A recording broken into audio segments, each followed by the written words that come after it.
تقسیم یعنی جو ہم نے خبر متواتر کے اعتبار سے کی ہے، ناقلین کے اعتبار سے کی ہے، تو خبر متواتر کی میں نے آپ کو بتایا کہ 2 قسمیں ہیں۔ جو ہے نا متواتر لفظی، اس کا کیا مطلب ہے اور مانوی کا کیا مطلب ہے، یہ ان کے ناموں سے ہی اس کی سمجھ آ رہی ہے۔ تو خبر متواتر کہتے ہیں وہ حدیث کہ جس کے روایت کرنے والے، جس کے نقل کرنے والے ہر زمانے میں اتنے زیادہ ہوں کہ وہ سب ایک بات پر، جھوٹی بات پر اتفاق نہ کر سکیں، یعنی اتنی بڑی جماعت اس کو ہر دور میں روایت کر رہی ہے کہ جھوٹ پر ان کا اتفاق کر لینا محال ہے، تو وہ کیا ہوگی، وہ والی خبر خبر متواتر ہوگی۔ اور اگر متواتر لفظی ہے تو اس کا معنی ہم یہ کہیں گے کہ جس کے لفظ اور معنی تواتر سے ہوں، یعنی نہ تو اس کے لفظوں میں کوئی ہیر پھیر ہوا ہے اور نہ ہی کوئی معنی میں، بلکہ جیسے ہی نبی کریم صلی اللہ علیہ وسلم کی زبان مبارک سے ادا ہوئے ہیں ویسے ہی ہم تک پہنچ گئے ہیں۔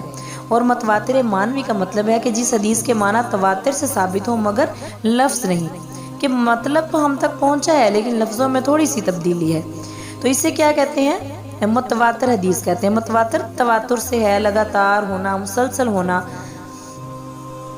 اس موضوع پر جو مشہور کتابیں لکھی گئی ہیں ان میں سے میں آپ کو 2 بتا دیتی ہوں۔ ایک تو حافظ جلال الدین سیوطی کی ہے، قطف الازہار المتناثرہ فی الحدیث المتواترہ، متناثرہ اثر سے ہے، اور اس کتاب میں تقریباً 113 متواتر روایات موجود ہیں۔ اور دوسری حدیث علامہ محمد بن جعفر قطانی کی ہے، نظم المتناثر فی الحدیث المتواتر، اس کتاب میں 310 متواتر احادیث موجود ہیں۔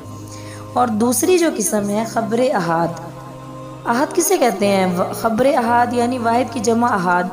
اصولیین کی اصطلاح میں خبر احاد سے مراد وہ حدیث ہے جس میں متواتر کی شرائط نہ پائی جائیں، یعنی بالکل اپوزٹ ہے کہ جتنے لوگ، یعنی اس میں جتنے زیادہ لوگ ہیں اتنے ہی اس میں کم لوگ ہیں، بلکہ بعض تو یہ بھی کہتے ہیں کہ خبر واحد سے مراد وہ حدیث ہے جس کو کوئی ایک راوی بیان کرے، صرف روایت کرنے والے کتنے ہیں، ایک ہے۔ اور اس کی پھر خبر واحد کی جو اقسام ہیں ان میں سے پہلی تقسیم یہ ہے کہ خبر واحد اپنے منتہا کے اعتبار سے 3 قسم پر ہے۔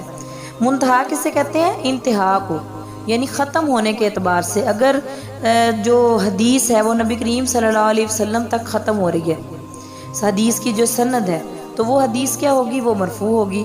اور وہ حدیث جس میں صحابی کے قول یا فعل یا تقریر کا ذکر ہے، یعنی ان صحابی تک وہ حدیث ختم ہو رہی ہے تو وہ موقوف ہوگی۔ اور وہ حدیث جس میں تابعی کے قول یا فعل یا تقریر کا ذکر ہے وہ حدیث مقطوع کہلائے گی۔ یہ خبر واحد کی پہلی تقسیم ہے۔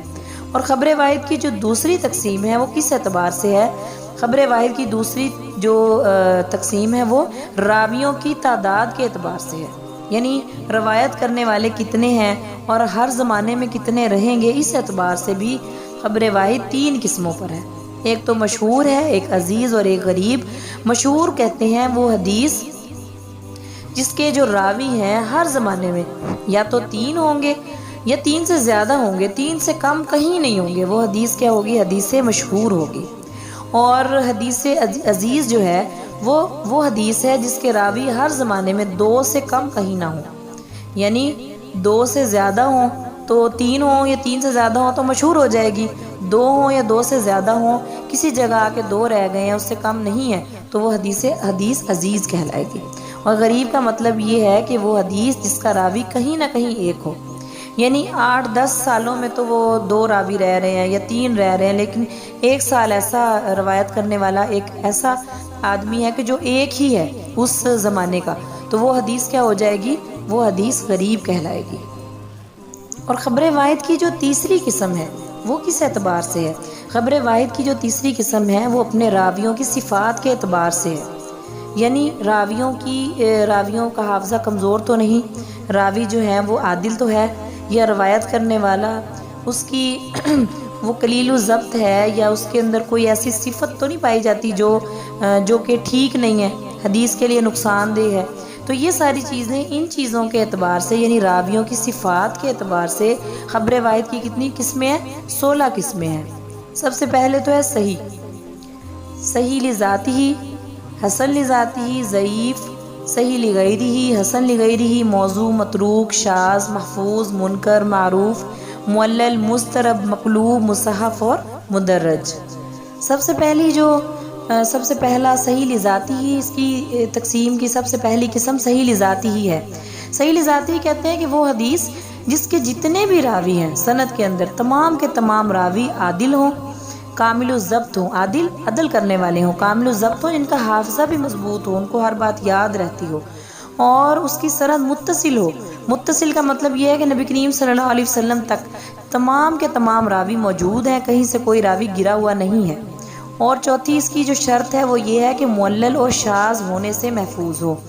اب معلل اور شاذ کسے کہتے ہیں؟ شاذ کہتے ہیں کہ وہ حدیث جس کا راوی خود سیکھا ہو مگر ایسی بڑی جماعت کی مخالفت کر رہا ہو جو اس سے زیادہ سیکھا ہے۔ تو صحیح لذاتی ہی کیا ہوگی؟ اگر وہ شاذ نہیں ہے تو پھر وہ صحیح لذاتی ہی بنے گی، یعنی اس کا کوئی راوی، یعنی جو اس کو روایت کرنے والے ہیں ان میں سے کوئی راوی بھی ایسا نہیں ہے کہ جو اپنے سے زیادہ سیکھا لوگوں کی مخالفت کر رہا ہو۔ اور معلل کا مطلب ہوتا ہے کہ اس میں کوئی بھی ایسی علت خفیہ ہے جو حدیث کی صحت میں نقصان دیتی ہے۔ صحت کا مطلب ہے صحیح ہونے میں نقصان دیتی ہے، اور اس کو معلوم کرنا ہمارا کام نہیں ہے۔ ہم نہیں معلوم کر سکتے کہ اس حدیث کے اندر ایسی کیا خفیہ علت ہے، ہر شخص نہیں جانتا۔ یہ کام صرف ماہر فن، یعنی جو محدث ہیں بہت بڑے بڑے، وہ ہی بتا سکتے ہیں کہ اس کے اندر اس حدیث میں کیا ایسی خفیہ بات ہے جس کی وجہ سے اس میں کوئی علت پائی جا رہی ہے۔ تو وہ جس بھی حدیث میں کوئی علت پائی جائے گی وہ حدیث صحیح نہیں ہوگی۔ تو صحیح لذاتی ہی کے بارے میں نے آپ کو بتایا کہ صحیح لذاتی ہی کون سی حدیث ہے؟ وہ حدیث ہے جس کے کل راوی عادل ہوں، کامل الضبط ہوں، اور ان کی سند متصل ہو، نبی کریم صلی اللہ علیہ وسلم تک ملی ہو، اور معلل اور شاذ ہونے سے محفوظ ہو۔ اور دوسرے نمبر پہ حسن لذاتی ہی وہ حدیث ہے جس کے راوی میں صرف ضبط ناقص ہو، باقی ساری کی ساری شرائط صحیح لذاتی ہی والی موجود ہوں، وہ کیا ہوگی؟ حسن لذاتی ہی۔ یعنی صرف ایک چیز کا فرق ہے کہ راوی کا جو ضبط ہے وہ ناقص ہو، باقی ساری کی ساری شرائط صحیح لذاتی ہی والی ہوں، یعنی اس کی سند بھی متصل ہو، وہ معلل اور شاذ بھی نہ ہو، اور اس کے سارے راوی بھی عادل ہوں۔ اور ضعیف کہتے ہیں اس حدیث کو جس کے راوی میں حدیث صحیح اور حسن کی شرائط نہ پائی جائے، یعنی جو حدیث سے صحیح اور حسن کی شرائط میں نے آپ کو بھی بتائی ہیں کہ راوی عادل ہے، کامل الضبط ہے، اس کی سند متصل ہے، معلل اور شاذ نہیں ہے، اس ساری کی ساری شرائط جس حدیث میں نہ پائی جائیں وہ حدیث ضعیف کہلائے گی۔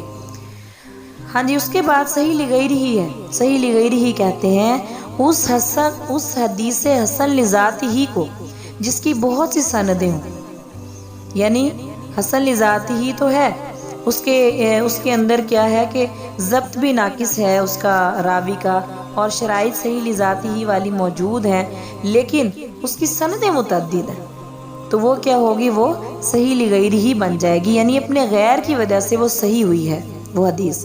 اور حسن لغیری اس حدیث ضعیف کو کہتے ہیں کہ جس کی سندیں متعدد ہیں، کہ ساری کی ساری شرائط کون سی پائی جا رہی ہیں؟ ضعیف والی، لیکن چونکہ اس کی سندیں متعدد ہیں، بہت ساری سندیں ہیں، تو اس لیے وہ ضعیف حدیث حسن لغیری ہی بن جائے گی۔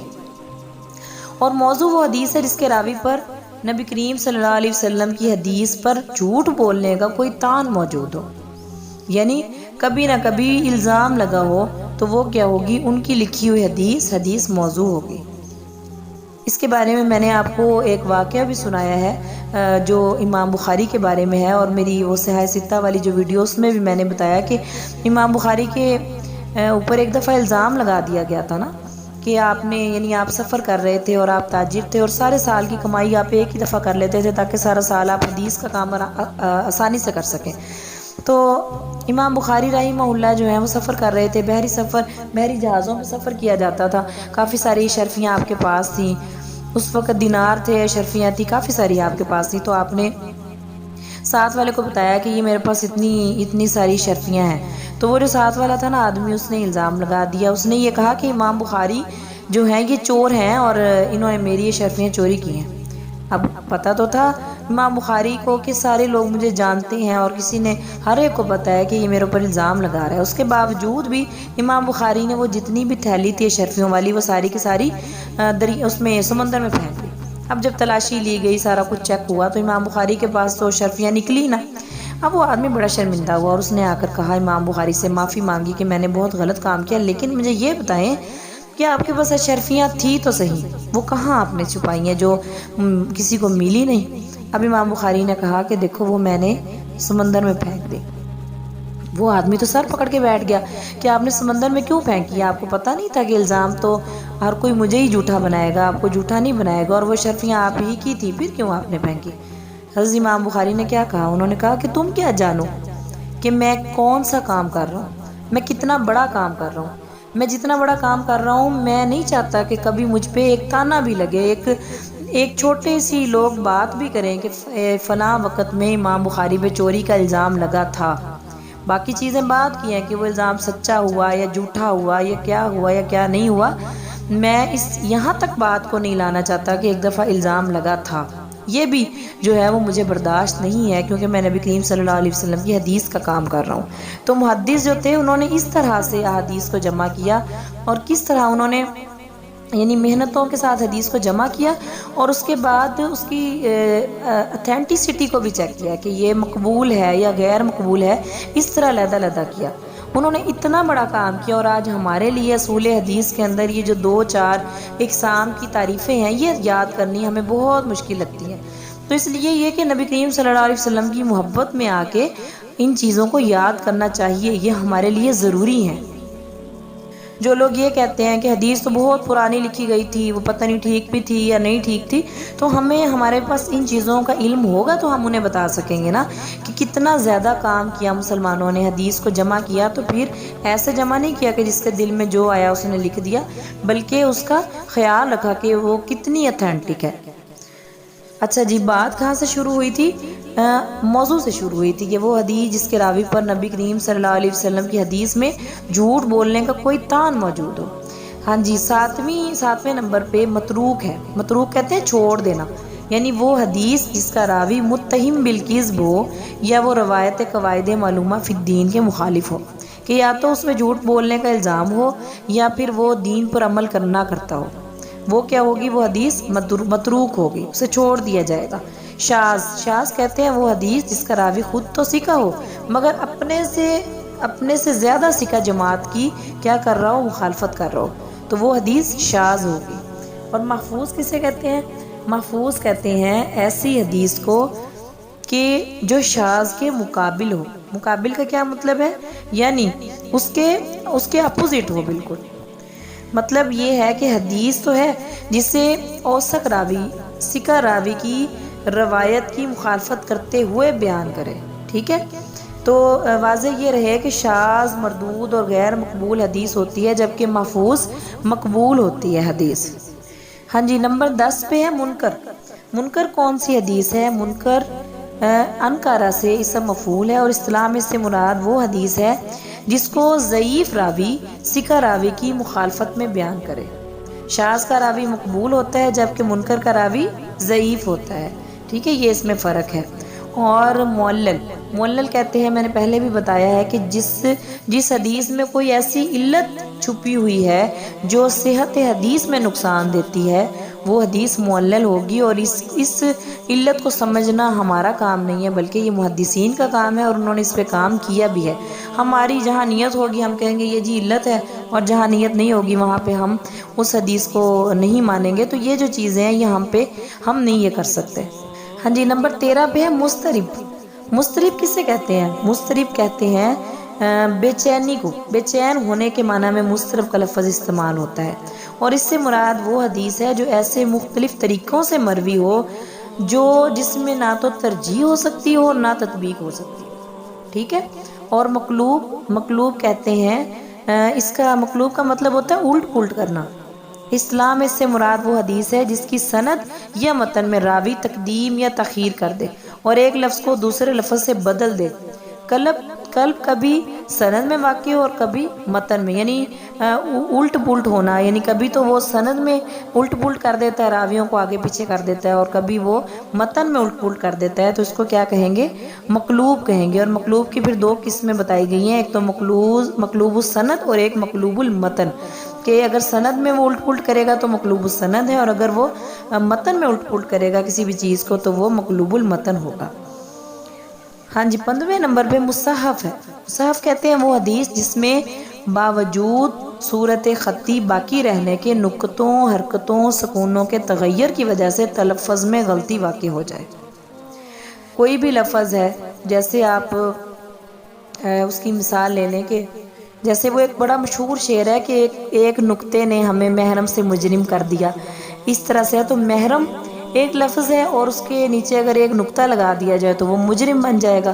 بالکل یہی چیز ہے کہ خطی صورت تو باقی ہے، لیکن نقطوں اور حرکتوں اور سکونوں کا تغیر وہاں پہ آ جاتا ہے اور تلفظ ہی غلط ہو جاتا ہے۔ وہ حدیث کیا ہوگی؟ وہ حدیث مصحف ہوگی۔